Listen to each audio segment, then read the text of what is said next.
Hey guys, welcome back to some more AFK Arena. Today we're over on the YouTube account and we are checking out the hellscape within the Nightmare Corridor, breaking down the team combinations. And I know a lot of players do wait for this, guys.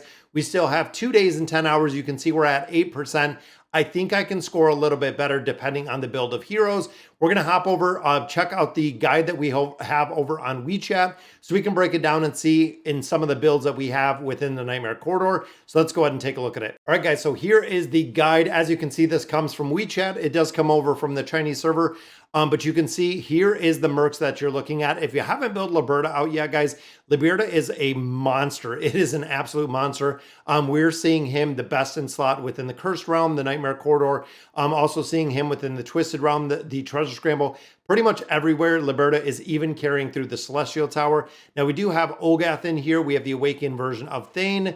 Then we do have the Awakened version of Sophia with Curcio. And then we do have the Awakened version of Athalia. As you can see, guys, it is the awakened version of the heroes that is really the driving force within a lot of the content that we're seeing right now. But there are some subs to really go through here. Looking at our first one, we do have the original version of Leica. We have Anasta, we have Silas, we have Joan of Arc, and then we do have the awakened version of Thane in here. You can see some of the subs in here, guys. If you don't have Silas, Orin will work in there, or I think vice versa, because I think they have these two backwards. And then if you do not have Anasta, Saurus will work in there. And then you do want the original version of Leica at a plus 30 signature item, or you can put Rowan in there, or you can put Scrag. Now, all of these, of course, are just looking to amplify the damage of the awakened version of Thane. And thinking about this picture, guys, I think this substitute for the awakened version of Thane is Orin in here. And I think this might be wrong, or might be off with the awakened version of Silas, and then Thane, and then Orin in there.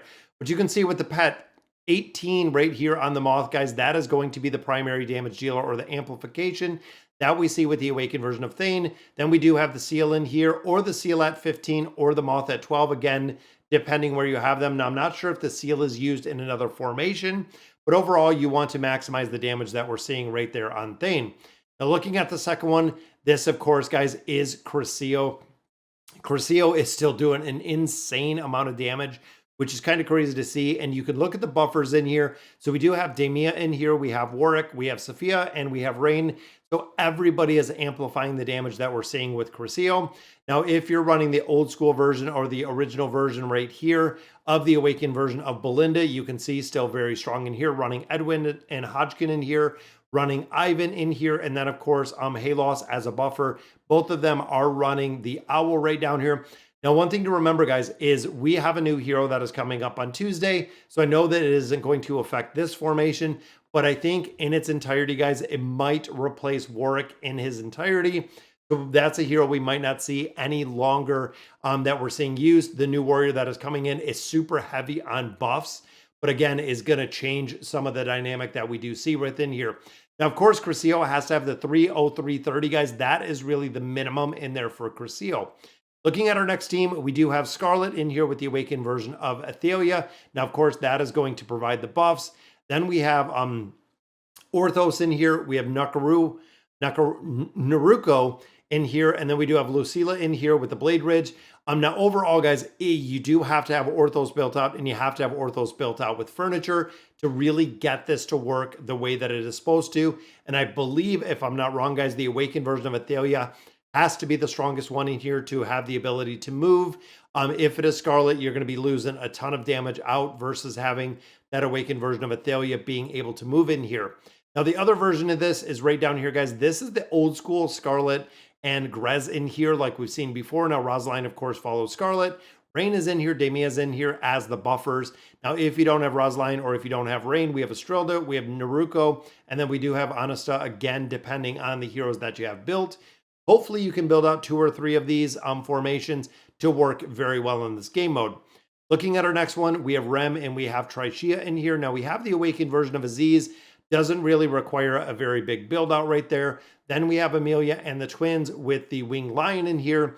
Now again, looking at the awakened version of Aziz, guys, you only need legendary. That is really all that is required.